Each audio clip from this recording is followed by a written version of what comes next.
The wind bit at my face, lashing strands of damp hair across my eyes as I stepped onto the gangplank.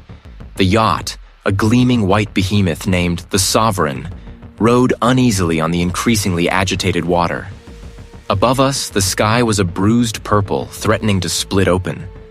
A storm was closing in, not just on the horizon, but on the very air around us, heavy with unspoken dread.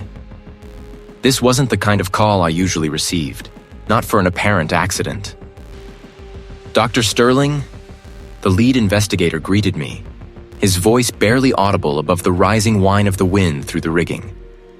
He was a man built like a dock worker, his face grim under the brim of his rain-soaked hat. "Thanks for coming out. We appreciate you making the trip." I simply nodded, my gaze already sweeping the scene, absorbing every detail. Senator Arthur Vance. His name had been whispered with a mix of reverence and disdain in political circles for decades. Now he was a still figure sprawled on the polished teak deck, his hand outstretched towards a cluster of sealed briefcases near the stern railing.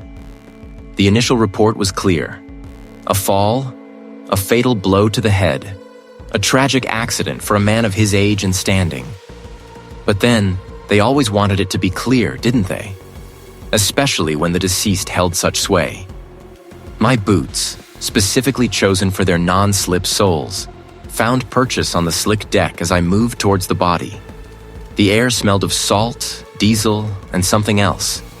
A faint metallic tang that always preceded the truth. The crime scene unit technicians, bundled in their protective gear, moved with practiced efficiency, documenting, collecting, but their movements lacked the sharp focus I sought. They saw a victim of circumstance. I was already looking for the architect. "He was found by the deckhand this morning around 6, the lead investigator explained, gesturing vaguely towards the bow. "Called it in immediately. Looks like he lost his footing in the night, hit his head. Rough seas, you know." I knelt beside the senator, careful not to disturb anything. His face was pale, slack, a trickle of dried blood crusted near his temple. The injury was consistent with a fall, yes, but consistency was often the first layer of deception. My eyes moved from the senator's posture to his clothing. A silk robe, cinched loosely at the waist, and bare feet. He looked as though he'd simply stepped out for a breath of air, perhaps to check on the storm. The briefcases caught my attention next. All sealed, all pristine. Too pristine, perhaps. If a man had stumbled and fallen, especially a man of Senator Vance's build, wouldn't there be some disturbance? A briefcase knocked askew, a scuff mark, a faint imprint where a hand might have grappled for support? But no, they stood like silent sentinels, undisturbed. "Any witnesses?" I asked, my voice low. "Only the deckhand who found him," the lead investigator replied. The other crew members were below deck, asleep. No one heard anything until the discovery. I ran a gloved hand along the railing next to the briefcases. Smooth. No splintered wood, no scrape marks from a desperate grip. My gaze shifted to the senator's hand, still reaching. The fingers were slightly splayed, the palm facing upwards. It wasn't a grasping motion, not a last-ditch effort to save himself. It was almost open, receptive. Then I saw it. A faint, almost imperceptible discoloration on the senator's thumb, just beneath the nail bed. A tiny, nearly invisible smudge, the color of rust, but not quite. It wasn't blood. It was something else. Something foreign. My eyes narrowed. This was the kind of detail others missed, dismissed as an artifact of the environment, or simply overlooked in the rush to confirm the obvious. My internal clock began to tick faster. The storm outside intensified, the yacht groaning against its anchor. Rain began to fall, fat drops splattering on the deck, threatening to wash away any remaining nuance. I needed to work quickly. "We need to move him," a junior officer suggested, stepping forward, "before the weather gets any worse. And for transport back to the facility."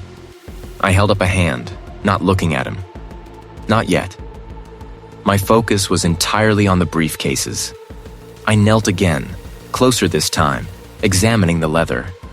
The surface was smooth, unblemished, except for one. It wasn't a scuff from being dropped or dragged. It was a linear mark, as if something had been pressed against it, then dragged away with controlled force. I glanced back at the senator's outstretched hand, then to the mark on his thumb. A connection sparked, a faint, unsettling hum in my mind. The injury to his head was superficial enough to be consistent with a fall, but the manner of his death, the way his body lay, the undisturbed briefcases, and now this minute abrasion all began to coalesce into a different narrative. It wasn't a question, but a quiet, firm declaration. The lead investigator turned, his expression a mixture of surprise and annoyance. He wanted this case closed. But the truth, as always, was far more complex and far more dangerous. The subtle anomaly, the almost invisible abrasion, spoke volumes. Someone had been very careful, but not careful enough. And I was just getting started. The abrasion on the middle briefcase near the bottom edge was so faint it could have been dismissed as an imperfection in the leather, a manufacturing quirk. But my eyes saw patterns where others saw randomness. It was a scuff, not a scratch, shallow but distinct, almost as if the case had been dragged across a textured surface. I ran a gloved fingertip over it, the material cool and yielding. "Dr. Sterling, we're losing light."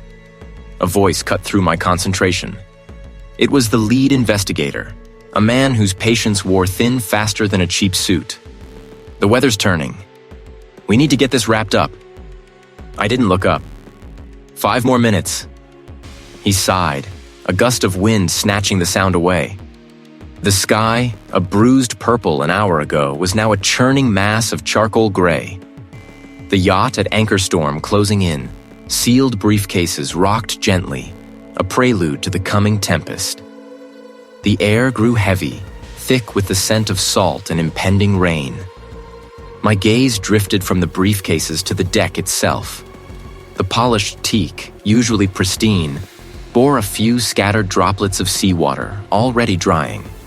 Senator Vance's body had been retrieved hours ago, pulled from the churning waters not far from this very vessel.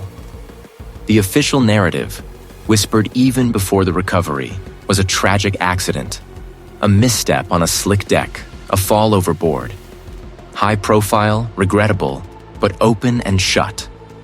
I stood, my attention now on the general layout.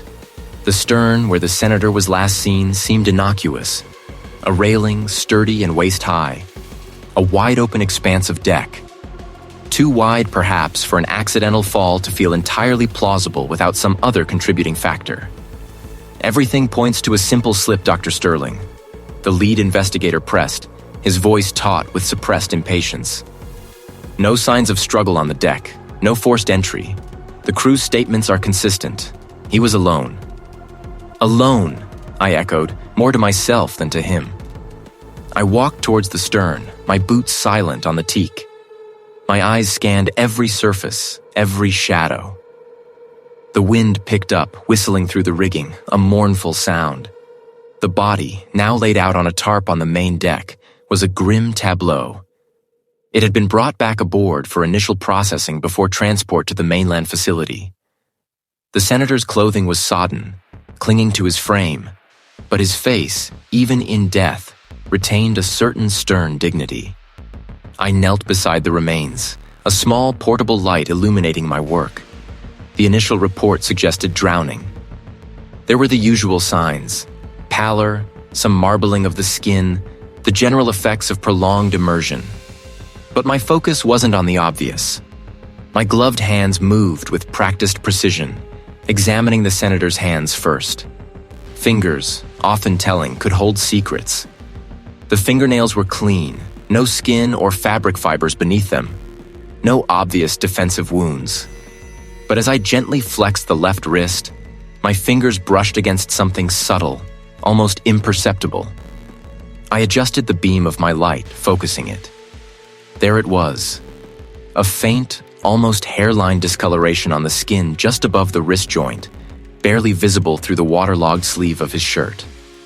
It wasn't a bruise from impact, but more like a friction burn, a slight reddening that spoke of pressure. I carefully rolled the sleeve back, revealing more of the lower forearm.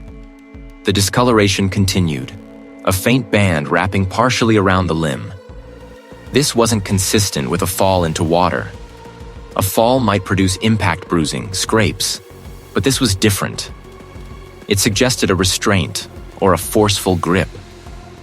I moved my attention to the bones beneath the skin, palpating gently, feeling for any abnormality. "Anything, Dr. Sterling?" he asked, his tone indicating he expected nothing. "Perhaps," I murmured, my focus absolute. I continued my delicate examination, tracing the line of the ulna. Then I felt it. A minute, almost imperceptible irregularity. A slight give in the bone structure that shouldn't have been there. It was so subtle, so easily missed, especially with the overlying soft tissue and the effects of immersion. A spiral microfracture on the distal end of the left ulna. It was tiny, a spiderweb crack, but the pattern was unmistakable. This wasn't a fracture from a blunt impact against the deck or the water. This type of fracture suggested a twisting force, a violent wrenching, or a powerful, sustained grip that had rotated the limb beyond its natural limits. It was a struggle injury, plain and simple. My eyes flickered to the senator's right hand. The knuckles, while not broken, showed a peculiar pattern of superficial abrasions. Not the wide, diffuse scrapes of a fall, but concentrated linear markings, almost like a specific texture had been scraped against them.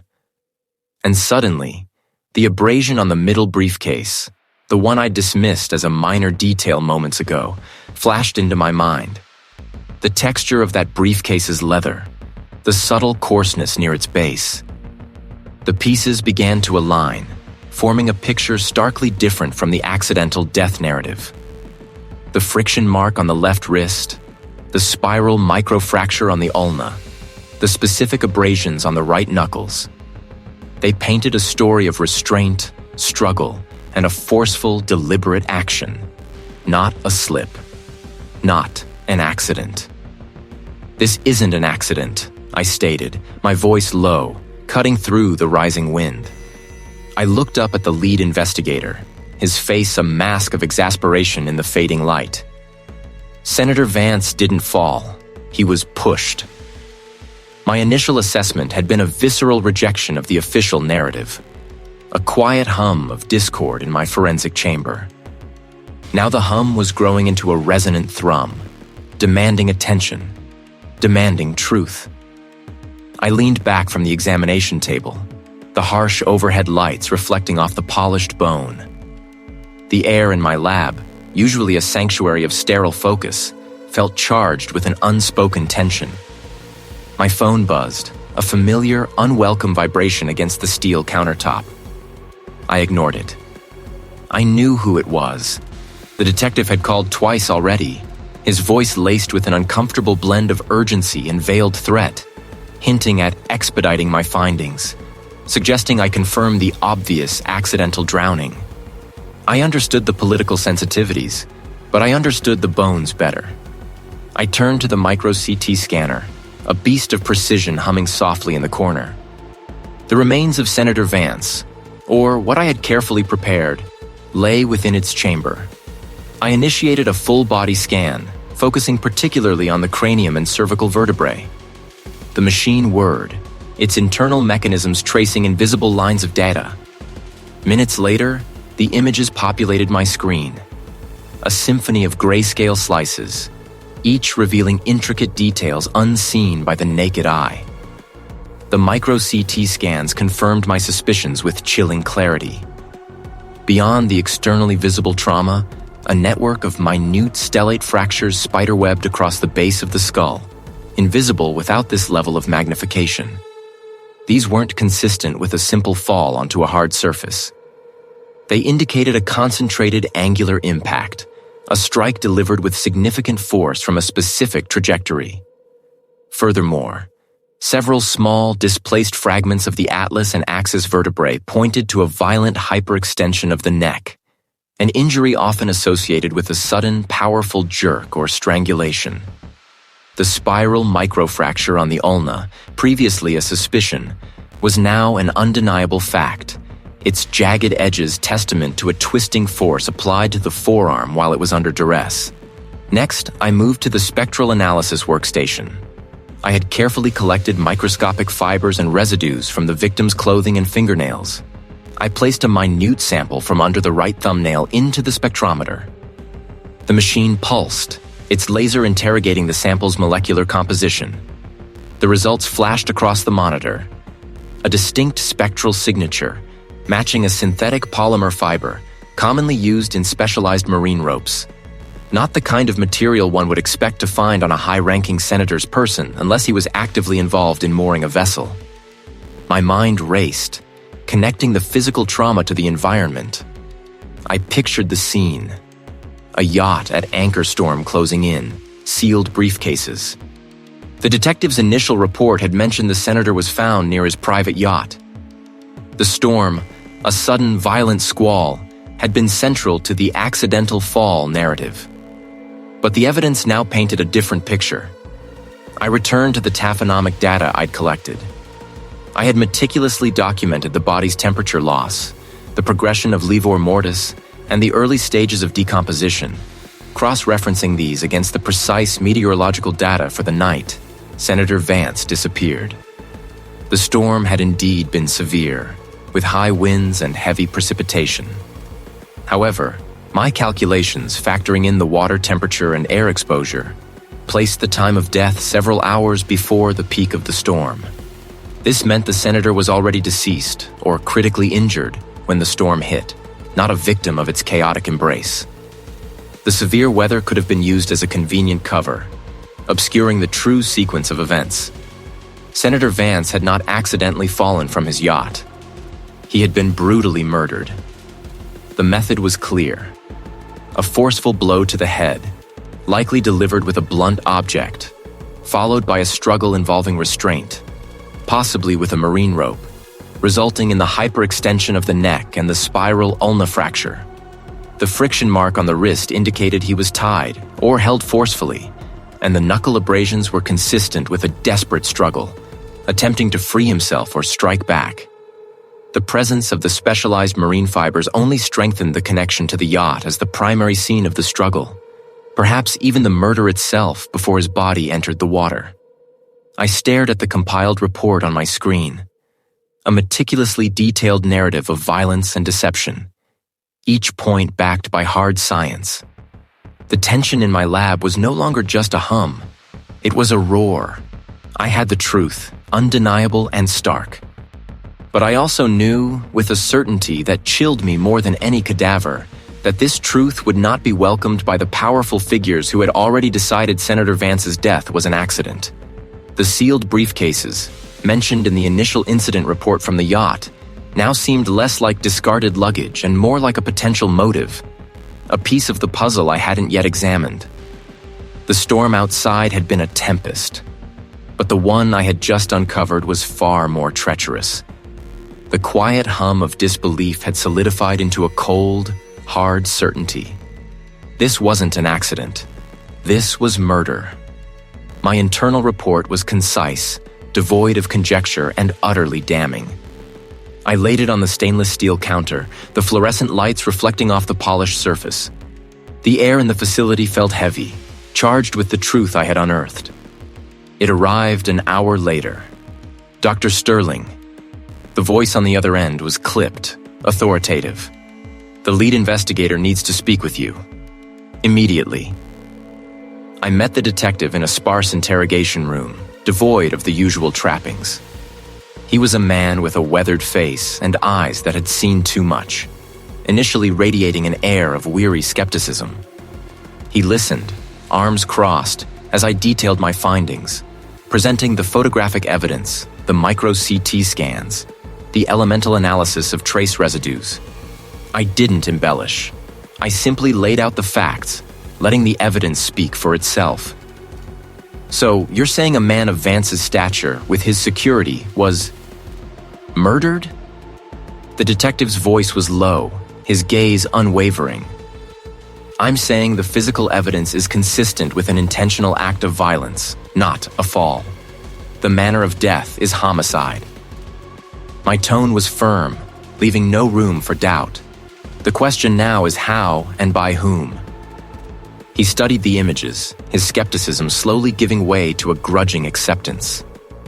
The shift was almost imperceptible, a tightening around his jaw, a slight furrow of his brow. All right, Dr. Sterling, if you're right, this changes everything. Where do we start?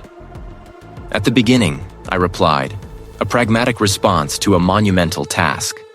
We reconstruct his final hours. The air grew thick with an impending squall as we made our way to the marina. The sky bruised purple and gray, and the wind whipped at our clothes, carrying the scent of salt and rain. The vessel, a sleek 50-footer, bobbed gently in the increasingly choppy water, its polished hull gleaming dully under the oppressive clouds. It felt like walking onto a crime scene still breathing, the ghost of violence clinging to the teak deck. The detective led me through the main salon, past overturned glasses and scattered cushions, remnants of what had been described as a celebratory evening. Initial reports said he'd been drinking heavily, he stated, pointing to a half-empty bottle of high-end scotch. A fall from the railing, they said. Tragic accident. I moved past the superficial chaos, my gaze sweeping over the scene, searching for inconsistencies, for the story the official narrative had missed. My eyes landed on the railing where Vance had supposedly fallen. I ran my gloved fingers along the smooth, varnished wood. No significant scuff marks here, I observed, consistent with a body being thrown over rather than a frantic struggle to hold on. We descended to the lower deck. The captain's quarters, the guest cabins. My attention was drawn to a small private office at the stern. Inside, the room was meticulously organized, a stark contrast to the salon above. Official procedure. We've been waiting for a warrant to open them. A man like Vance wouldn't have left sensitive materials just lying around, even in a private office, if he was truly incapacitated by alcohol. I mused, more to myself than to the detective. And these briefcases. They look like they contain more than just travel documents. The storm outside intensified, rain beginning to lash against the portholes. The detective nodded, pulling out a small, secured evidence bag. Forensics found this near the desk, tucked away, a data chip. It contained a preliminary audit report. He paused, his gaze meeting mine. Vance wasn't just celebrating. He was about to blow the lid off a major financial fraud involving state infrastructure contracts. The detective took a deep breath, the tension in the small cabin palpable. Governor Elias Thorne. Vance was his biggest political rival, and the report points directly to Thorne's campaign financing and several of his key associates. The timing is inconvenient, to say the least. Vance was scheduled to deliver this report to the investigative committee the very next morning. The name hung in the air, heavy and ominous. Governor Elias Thorne. A man whose public image was impeccable, whose influence stretched across the state. The motive was stark, undeniable.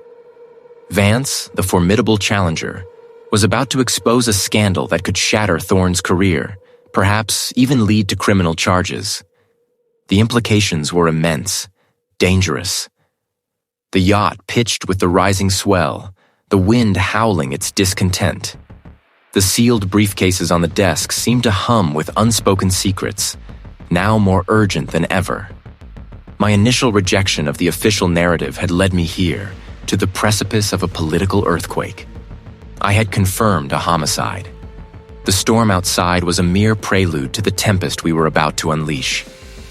The name, Governor Elias Thorne, had etched itself into my mind, a brand of chilling clarity. It was a truth I couldn't unsee, a stain on the polished facade of power. Back in my lab, the fluorescent lights hummed with an indifferent drone, illuminating the meticulously arranged instruments that had led me to this precipice. I stared at the reconstructed skeletal fragments of Vance, the late Challenger, the subtle microfractures on the temporal bone screaming a story far more insidious than the official narrative of a fall. His political ambition, his formidable campaign, had been on the verge of exposing something monumental, something Thorne couldn't afford to see daylight. The motive was stark, undeniable. The chime of my desk terminal pulled me from the grim reverie.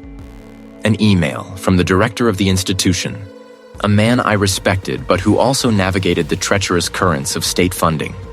The subject line: Budgetary Review, Forensic Anthropology Division. My gut tightened. This wasn't a routine notice. I opened it, the words carefully chosen, polite yet pointed. Given the current fiscal climate, a reevaluation of resource allocation. Certain projects, particularly those deemed less immediate, may require reassessment. It was a thinly veiled threat, a preliminary probe. My division, known for its unorthodox approaches, was an easy target. The political machine was already beginning to hum. I dismissed the email, my fingers reaching for the magnifiers, determined to find another irrefutable piece of evidence before the axe fell. The forensic analysis of the debris found near Vance's body had yielded a unique particulate, a synthetic polymer not native to the immediate vicinity of the original scene. It was a custom-grade material, used in very specific high-end applications. My research led me down a rabbit hole of luxury marine interiors. The following morning, the pressure escalated. A junior aide, usually deferential, approached my lab with a strained expression. "Dr. Sterling," he began, his voice barely above a whisper. "The head of the department. He wants a word. Urgent." I found the head of the department in his office, the blinds drawn, casting the room in a muted, anxious light. He didn't mince words. "Read," he started, his gaze avoiding mine, fixed on a spot just over my shoulder. "There's been a lot of noise. Calls from the governor's office, inquiries about the Vance case. They're very interested in the integrity of the investigation." He paused, clearing his throat. "The official statement regarding the accidental nature of the death stands.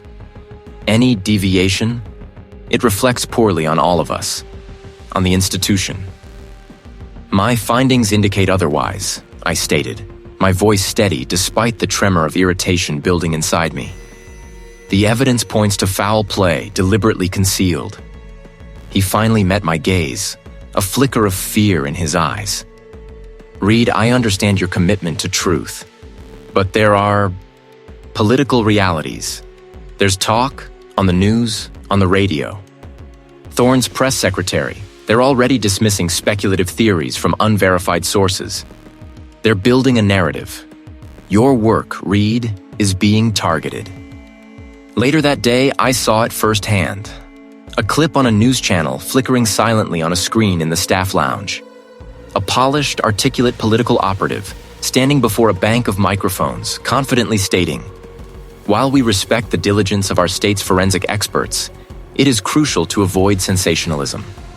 Any claims deviating from the official accidental death ruling are, at this stage, unfounded and irresponsible speculation, designed only to sow discord and undermine the governor's excellent public service." My name wasn't mentioned. The implication was clear, a direct hit at my credibility, a public discrediting campaign already in full swing. The real warning came that evening.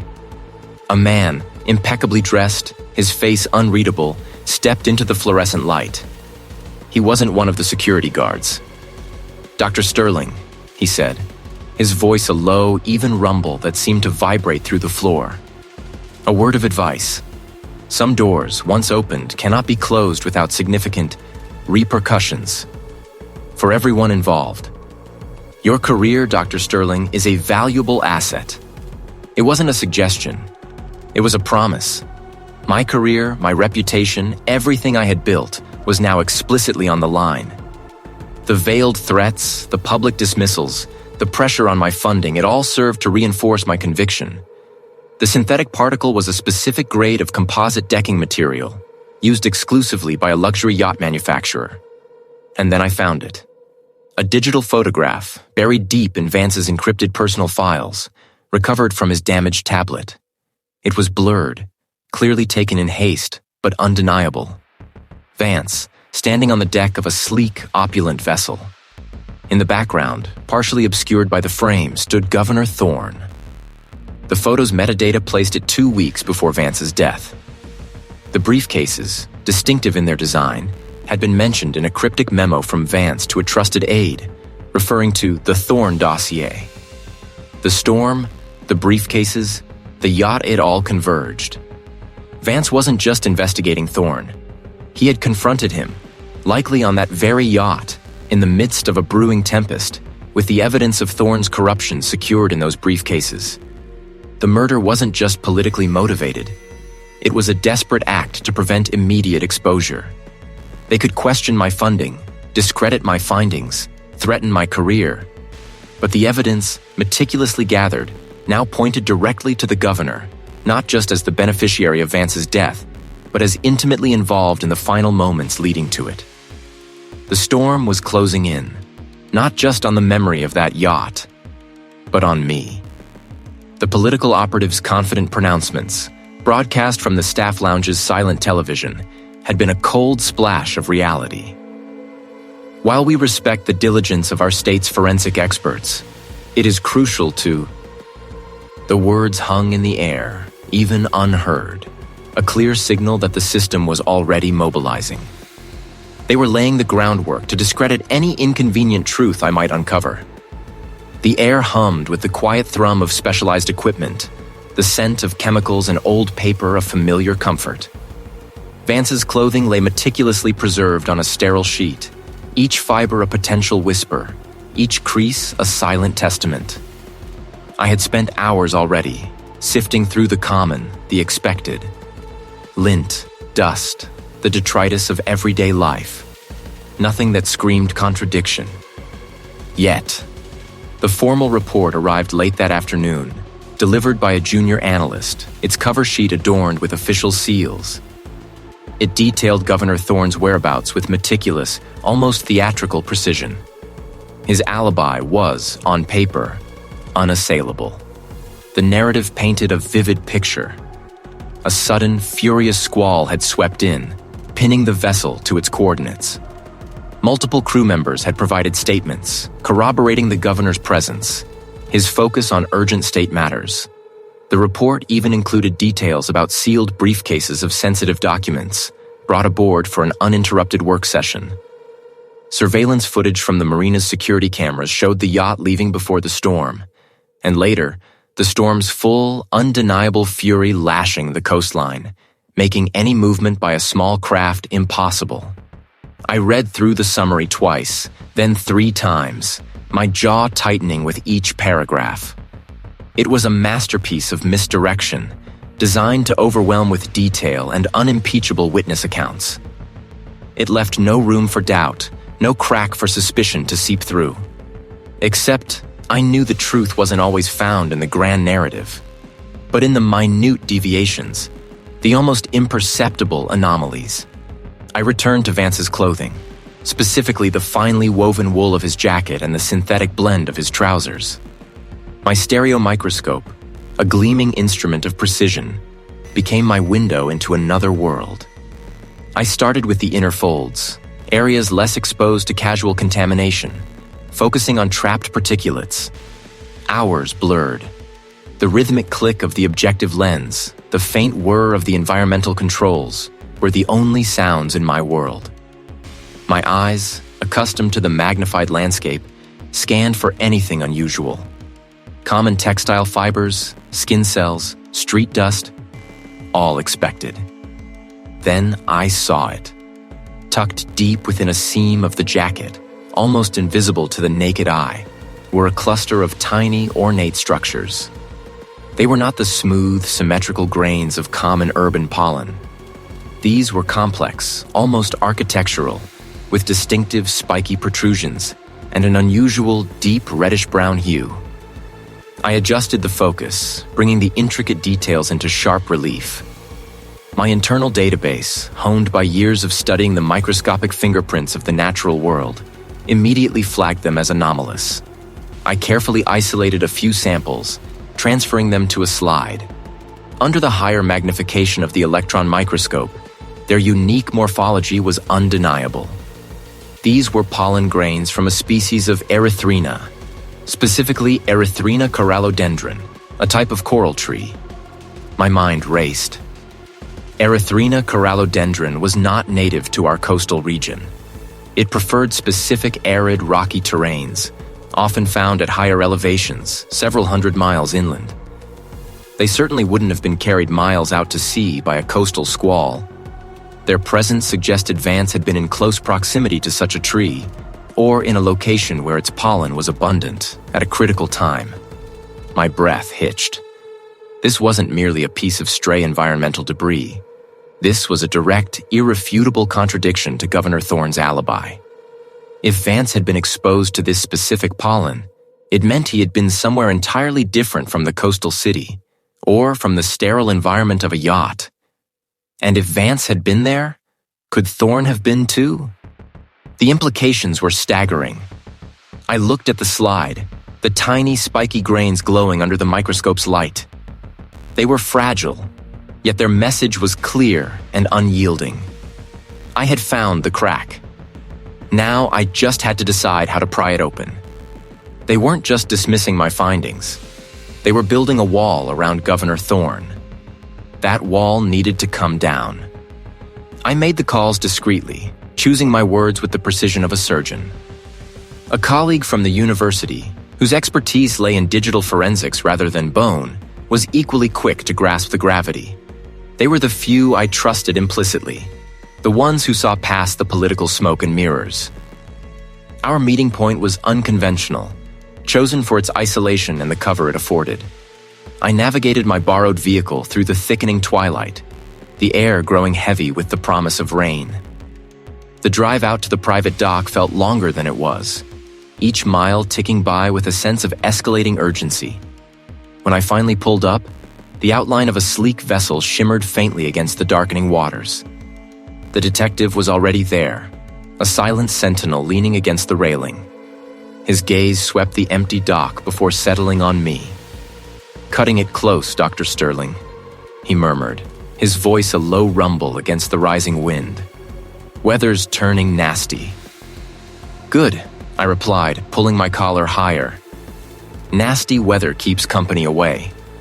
Inside, the yacht's cabin was surprisingly spacious, if a little sterile.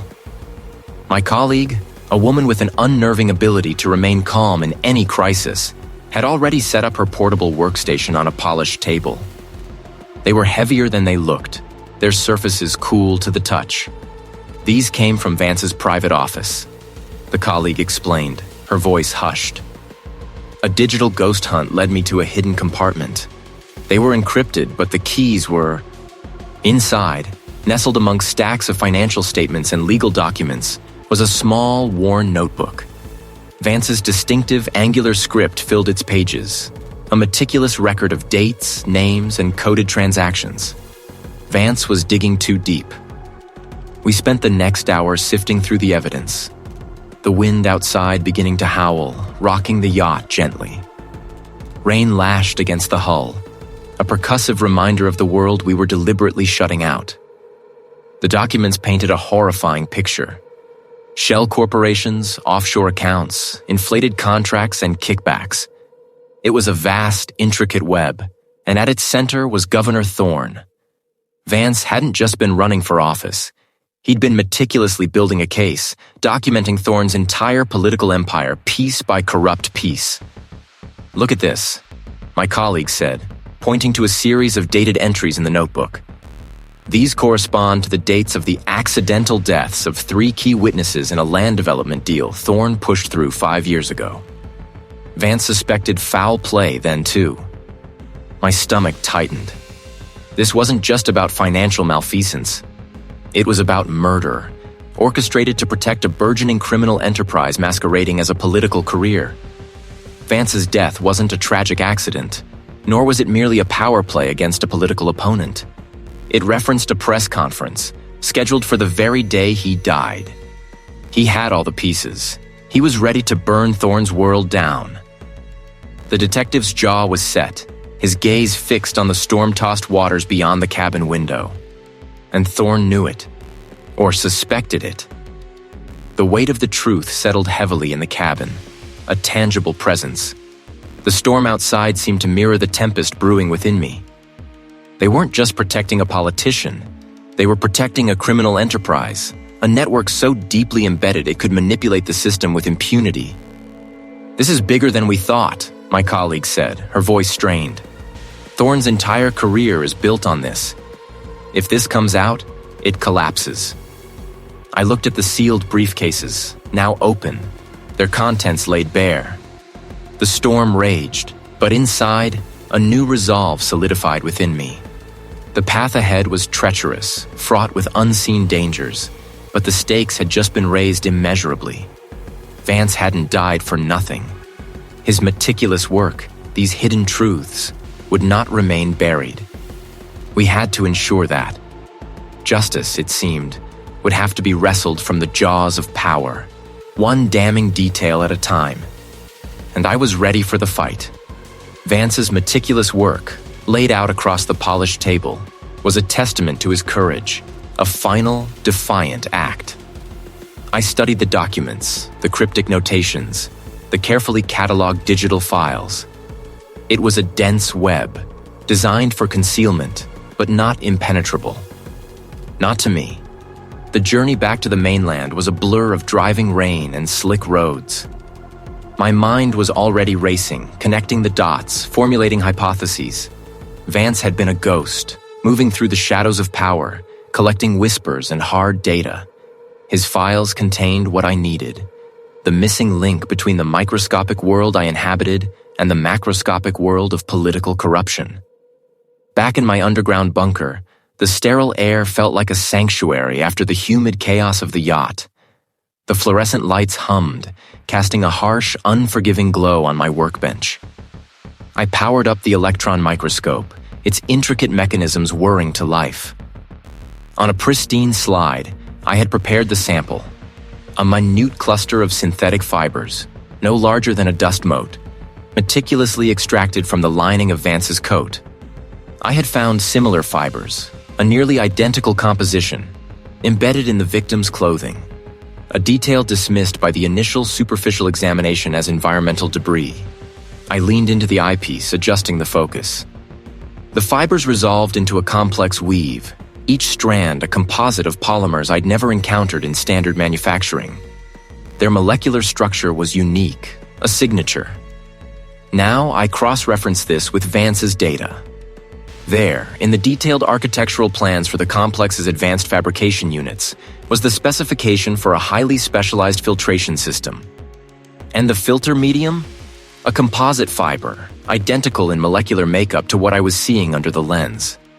The schematics even included a manufacturer's code, a proprietary blend of polymers that perfectly matched my forensic analysis. The industrial complex, the filtration system, the unique fibers, all linked directly to a company secretly owned by a close confidant of the powerful political figure. It wasn't just a circumstantial connection. It was a physical, undeniable tether. The fibers on Vance's coat, the fibers on the victim's clothing, and the fibers detailed in the schematics of a facility controlled by the political figure's inner circle. Vance hadn't just been investigating, he'd been inside. And he'd paid the ultimate price. A cold certainty settled in my gut. I had it. The proof. It was solid, irrefutable, and utterly damning. This wasn't an accident. This was a meticulously planned execution, designed to look like a mishap, then covered up with a veneer of official indifference.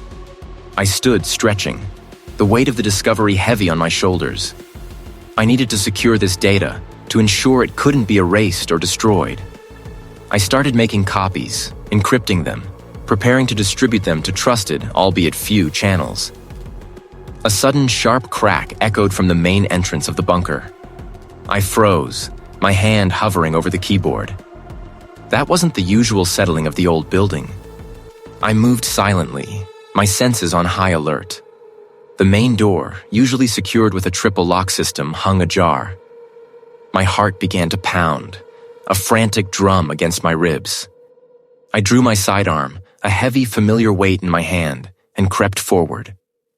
The main laboratory was a wreck. Equipment lay toppled, reagents spilled across the floor in a noxious rainbow. My meticulously organized files were scattered, torn, and some even burned at the edges. The electron microscope, my precision instrument, was smashed, its delicate optics shattered. They hadn't just vandalized. They had targeted my work, my ability to process evidence. They knew I was close. A low growl escaped my throat. This was no random act. This was a message delivered with brutal efficiency. I surveyed the damage, my mind racing. They had missed the main server, where I'd already begun uploading Vance's files and my findings.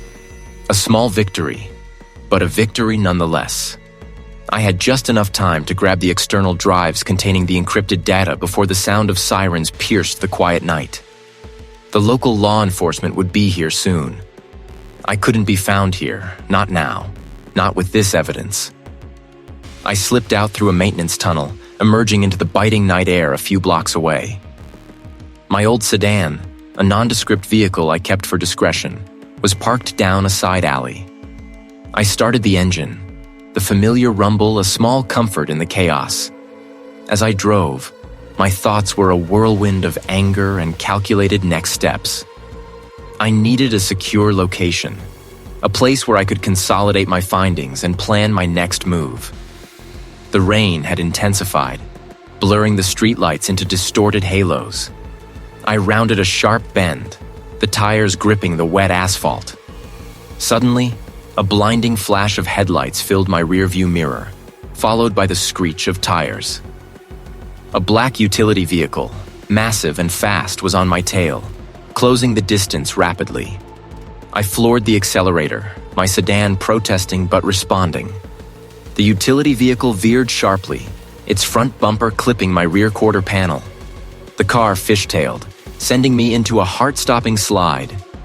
I fought the wheel, my muscles tensing, correcting just as I narrowly avoided a collision with an oncoming semi-trailer. The utility vehicle was relentless, its driver clearly intent on forcing me off the road, into the concrete barrier that lined the highway. This wasn't a chase. It was an execution attempt. I saw the gap, a narrow access road for an abandoned factory ahead. I swerved violently, sending the utility vehicle skidding past me. My tires screamed as I plunged into the unlit potholed track. The utility vehicle, momentarily caught off guard, hesitated before attempting to follow. I didn't look back.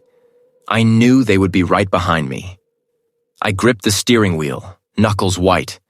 The air inside the car felt thin, charged with adrenaline. The stakes had just been raised from professional danger to a fight for my very survival. Vance hadn't been the last target. I was next. Scrolling through the schematics Vance had painstakingly acquired, my breath hitched. And the filter medium? A composite fiber, identical in molecular structure and unique trace elements to a microscopic filament I'd meticulously extracted from the victim's left cufflink. A detail so small it had almost been dismissed as environmental lint. This was it. The direct, irrefutable link to Thorne's facility. My fingers flew across the keyboard, pulling up my own lab records. The direct comparison was vital, the final nail in the coffin. I'd stored the filament, no bigger than a whisper, in a sealed, labeled microvial, secured within my primary evidence locker. My office, usually a sanctuary of ordered chaos, felt suddenly too small, too vulnerable. A prickle of unease snaked up my spine. My meticulousness was my shield, but even the strongest shield could be circumvented. I walked over to the reinforced evidence cabinet, its digital lock glowing faintly. I entered my code, the familiar click echoing in the quiet room. Inside, the specific drawer was clearly marked. I pulled it open. The microvial, identified by its unique alphanumeric code, should have been nestled in its foam cutout. It wasn't. My vision narrowed. I checked the surrounding vials, then the entire drawer, then the one above, the one below. My heart, usually a steady drum, began to pound a frantic rhythm against my ribs. The label was there, the foam cutout was there, but the vial itself was gone. A cold, hollow pit opened in my stomach. Someone had been here. Someone had known precisely what to take. The event. My mind raced, replaying every interaction, every shared moment, every glance. Who knew the exact significance of that tiny fiber? Only a handful. And now, the most crucial piece of physical evidence, the direct link, had vanished. It wasn't just missing, it had been surgically removed, tampered with. The next morning, a churning sea matched the turmoil in my gut. The sky was a bruise-purple canvas, and the wind, sharp and unforgiving, whipped at my coat. The yacht was a neutral territory, chosen by the lead investigator for a clandestine meeting, away from prying eyes and the reach of Thorne's influence. Inside, the hum of the auxiliary generator was a counterpoint to the distant rumble of thunder. The lead investigator, a man whose patience was as thin as his graying hair, sat across from me, his gaze sharp. Beside him, the legal counsel, a woman with an unnervingly calm demeanor, took notes. Vance, the forensic technician who'd aided me with the schematics, stood by the viewport, his knuckles white against the frame as the yacht pitched gently. "Doctor, the fiber, where is it?" I gripped the edge of the table, my knuckles mirroring Vance's. I explained the absence, the precise surgical nature of the theft from my secured cabinet. The investigator's face tightened further, and the legal counsel stopped writing, her pen hovering over the pad. "Gone?" The investigator's tone was incredulous, laced with a barely concealed accusation. "Are you telling me the centerpiece of your case, the one thing that ties Thorne directly to the victim, simply vanished?" "It was removed," I corrected, my gaze unwavering, "by someone who knew its significance and knew how to bypass my security protocols." My internal thoughts were a storm of their own. This isn't just about Thorne anymore. This is about a network, deep and pervasive. Vance turned from the window.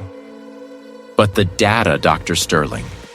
You had the full spectral analysis, the SEM images, the elemental composition report. Every single detail. Before the physical sample was even placed in the microvial, I'd run every test. The molecular fingerprint is immutable, locked away in encrypted drives." The legal counsel leaned forward. "Digital evidence is compelling, doctor, but a physical sample demonstrable in court is often stronger, especially against a defense team that will undoubtedly claim digital manipulation."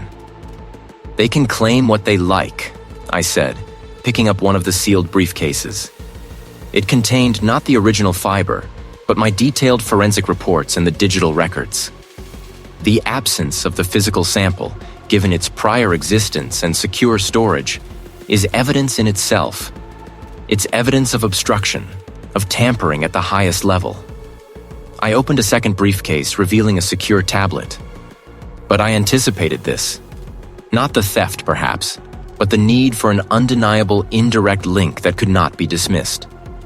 Even without the physical fiber, its properties remain unique. I projected a holographic rendering onto the table. It was a three-dimensional model of the composite fiber, meticulously reconstructed from the spectral data down to its unique interwoven polymers and embedded trace metals. This fiber, as Vance's schematics confirm, is produced by a filtration system exclusive to Thorne's advanced fabrication units. No other industrial complex in the region uses this specific composite, this precise blend, this exact manufacturing process. I then overlaid the molecular fingerprint of the fiber with data from the schematics, highlighting the specific chemical precursors and manufacturing parameters. The only way to produce a fiber with this exact molecular signature is through that specific filtration system, detailed in the plans Vance provided. and the plans show that system was operational and maintained by Thorne's company. The revealed discovery. The physical fiber may be gone, I continued, my voice gaining strength. But its digital ghost, its unique chemical identity, and its exclusive origin remain. The fact that someone went to such lengths to remove the physical evidence only corroborates its damning nature. It points to a desperate attempt to sever the link, an attempt that, paradoxically, strengthens it. They've proven they know its importance. They've proven they fear its truth. The investigator stared at the holographic projection, then at me, a grudging respect dawning in his eyes. The legal counsel's pen finally touched her pad, and she began to write, her strokes firm and decisive. Outside, the storm broke, rain lashing against the yacht's hull, but inside, a new clarity began to emerge from the turbulent waters. We had no fiber, but we had something far more potent. The undeniable proof of its deliberate disappearance, and an indirect link forged in the very fabric of Thorne's own industrial empire. Rain lashed against the tempered glass, each gust of wind a physical presence, rattling the hull. Inside, the air was thick with unspoken tension, the only sound the distant rumble of thunder and the rhythmic drumming of water. The legal counsel sat opposite me, her expression unreadable, her gaze shifting between the documents in front of her and the investigator beside me. The investigator, usually a man of sharp, decisive movements, was uncharacteristically still, his hands clasped, his knuckles white. I watched them, my own breath steady. The holographic projection, now dormant, had shown them everything. The intricate patterns of the currents, the precise trajectory of the body, the microscopic fibers, the almost imperceptible chemical traces. It was a tapestry of undeniable facts, each thread meticulously placed. My work was done here, at least for this stage. Now it was up to them. Dr. Sterling, the legal counsel finally said, her voice cutting through the storm's din. This is a comprehensive dismantling. Every alibi, every official report, every convenient assumption. She tapped a finger on one of the briefcases. The implications are immense. The truth often is, I replied, my voice calm, belying the knot of anticipation in my stomach. The weight of this moment was immense, not just for the victim, but for the integrity of the system itself. This wasn't just about a powerful figure. It was about the very foundation of justice. I had seen too many cases where power had warped perception, where privilege had shielded guilt. This time, it wouldn't. The investigator cleared his throat. We move forward.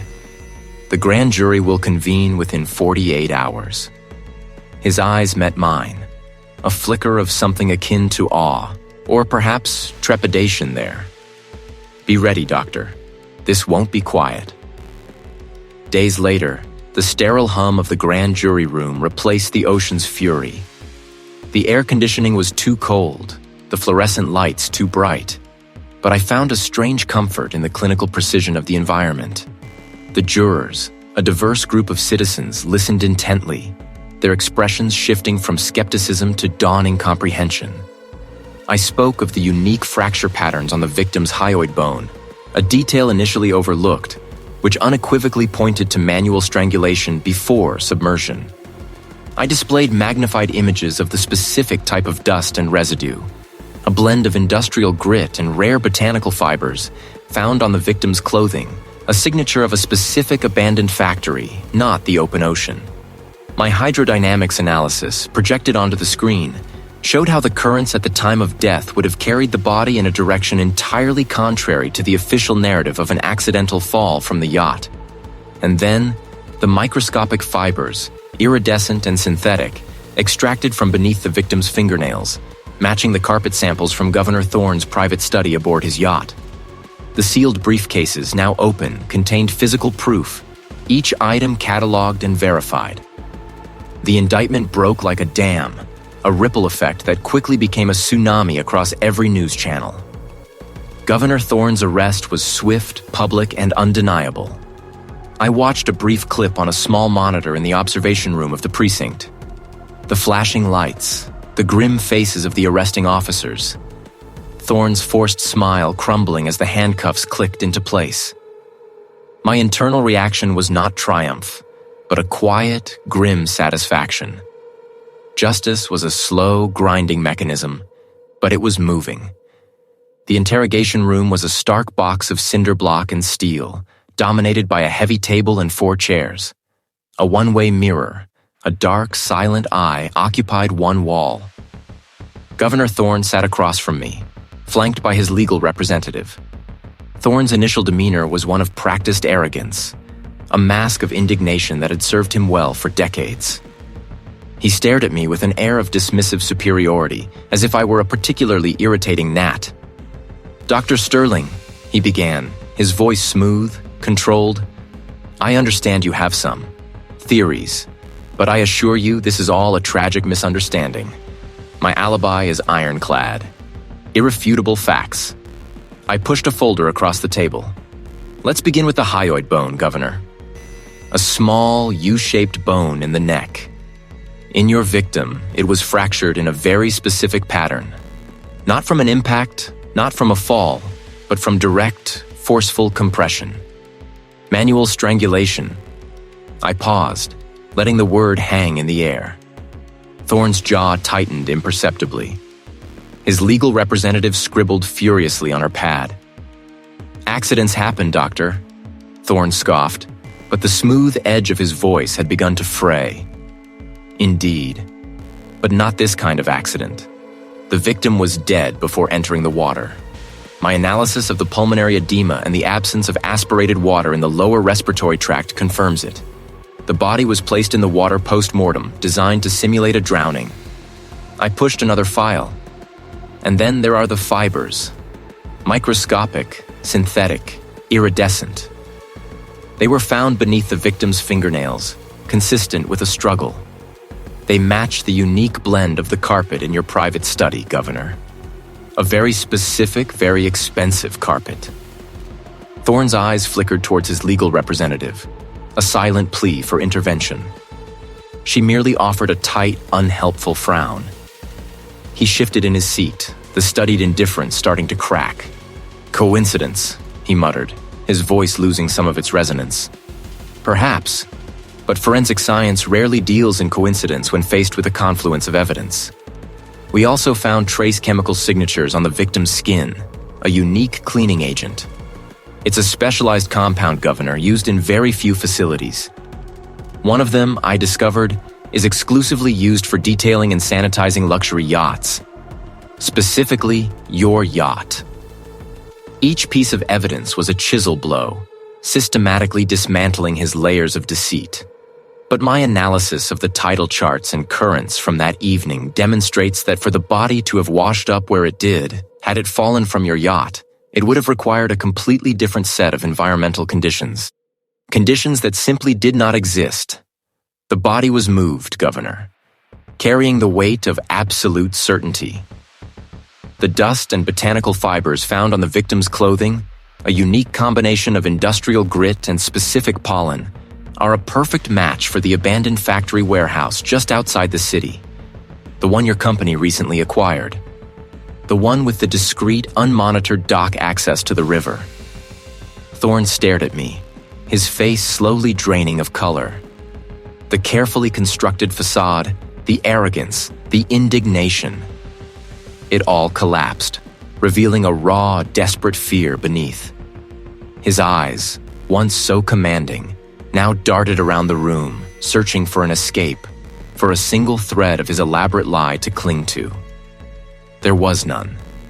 The truth, meticulously uncovered, had finally pinned him down. His eyes, once so commanding, now darted around the room, searching for an escape, for a single thread of his elaborate lies to cling to.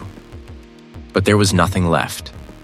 The prosecutor, a sharp-eyed woman with an unnerving calm, simply watched him, a silent predator observing cornered prey.